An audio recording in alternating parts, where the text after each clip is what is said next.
सत्र के 7वें दिन आखिरकार हंगामे के बादल छटने के बाद सदन में सकारात्मक चर्चा शुरू हो गई है। देखिए रिपोर्ट।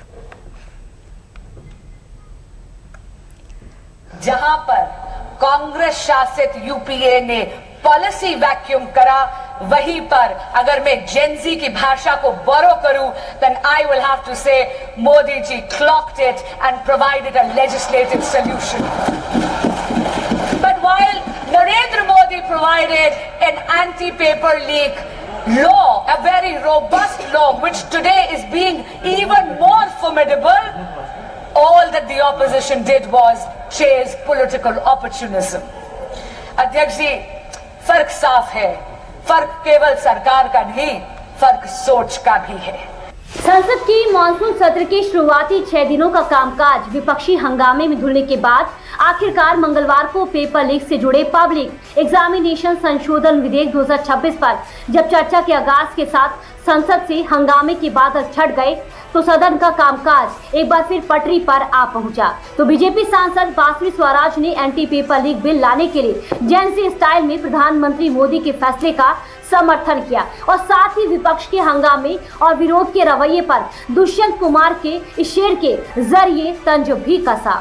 इनका ये रवैया देख के अध्यक्ष जी कभी दुष्यंत की 2 पंक्तियां मुझे याद आती हैं। तुम्हारे पैरों के नीचे कोई जमीन नहीं है, तुम्हारे पैरों के नीचे कोई जमीन नहीं है, कमाल है कि फिर भी तुम्हें यकीन नहीं है। सरकार लोकसभा में जो एंटी पेपर लीक बिल लेकर आई है उसका मेन मकसद प्रतियोगी परीक्षाओं में पारदर्शिता और शुचिता को पक्का करके देश के करोड़ों युवाओं के भविष्य को सुरक्षित रखना है। लिहाजा सदन में इस बिल पर चर्चा के दौरान विपक्ष ने पेपर लीक के खिलाफ एक्शन प्लान से लेकर छात्रों के हितों से जुड़े मुद्दों पर अपना पक्ष भी रखा। भाजपा वचन नहीं देती, जुमला देती है। तो मुझे उम्मीद है कि सभी युवा नौजवानों का जो मांग की है उन्होंने, उन सभी मांगों को सरकार स्वीकार करेगी। इस देश का संविधान हमारी सर आंखों पे, इस देश का लोकतंत्र सर्वोपरि है, इसे ध्वस्त करना पाप है। यह करोड़ों जनता हमसे सिर्फ एक चीज मांगती है, जवाबदेही। इंग्लिश में इसे अकाउंटेबिलिटी कहते हैं।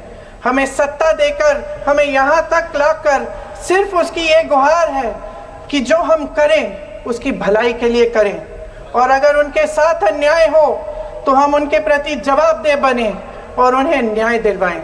बताते चले कि लोकसभा में इस बिल पर चर्चा के लिए पहले 6 घंटे का समय तय किया गया था, लेकिन मंगलवार सुबह सदन में शुरुआती हंगामे और स्थगन के बाद विपक्ष ने चर्चा का समय 2 घंटे बढ़ाने का प्रस्ताव दिया, जिस पर सरकार की ओर से संसदीय कार्य मंत्री किरण रिजिजू ने सहमति की मुहर लगाने का काम किया, जिसके चलते अब इस बिल पर कुल 10 घंटे की चर्चा में पक्ष और विपक्ष के सांसद अपनी अपनी बात रख रहे हैं।